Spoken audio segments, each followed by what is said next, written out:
Hello बच्चों। यहाँ question में जैसे डायग्राम में बहुत सारी चीजें क्लियर है बट लैंग्वेज पढ़ते हैं। देखिए क्या लिखा है कि block of mass M is kept on smooth surface and touch the two springs shown in the figure but springs are not attached. समझो बात को। यानी अगर हम इस ब्लॉक को लेफ्ट में ले जाएंगे तो केवल के साथ कांटेक्ट में रहेगा। जब हम राइट में ले जाएंगे तो केवल 4 के साथ कांटेक्ट में रहेगा, क्योंकि तुमको बोला गया है कि spring are not connected with the block. Imagine कर पा रहे होगे कि अगर मैं एम को लेफ्ट में ले जाऊंगा तो 4 के वाली छूट जाएगी because it is not connected. Right में ले जाएंगे तो के वाली छूट जाएगी because it is not connected.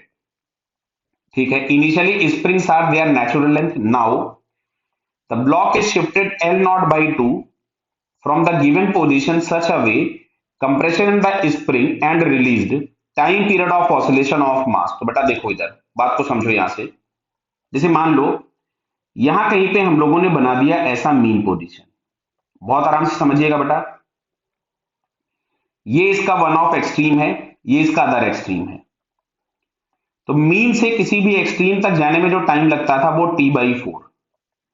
किसी भी एक्सट्रीम से वापस मीन तक आने में जो टाइम लगता है वो t/4। यानी मीन से वापस अगर हमको मीन पे आना है एक एक्सट्रीम ट्रेवल करके तो जो टाइम लगेगा वो t/2 लगेगा। क्या समझ में आ रहा है?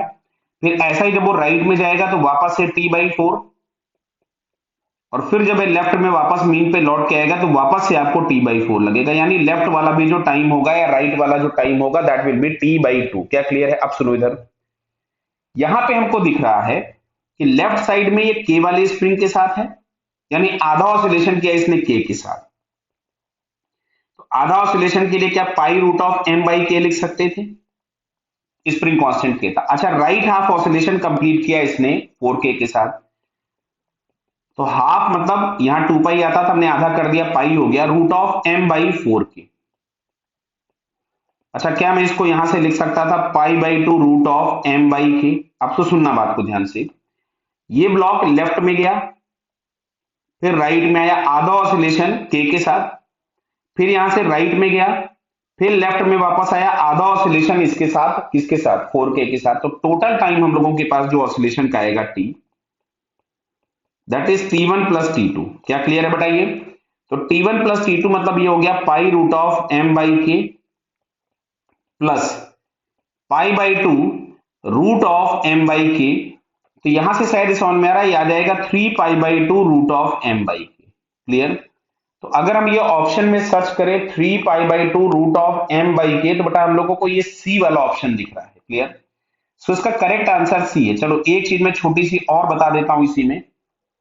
ये जो मोशन है ना कैपिटल एम का, इसका कंबाइंड मोशन एसएचएम नहीं होगा।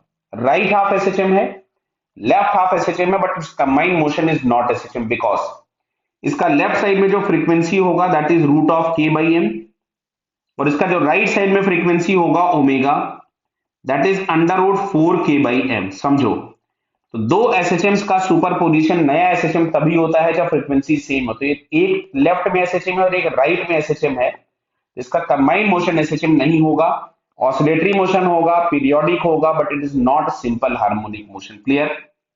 तो फिलहाल हम लोगों को इसका सी आंसर मिल गया। तो C answer is the correct answer. Okay बेटा, ऑल द बेस्ट।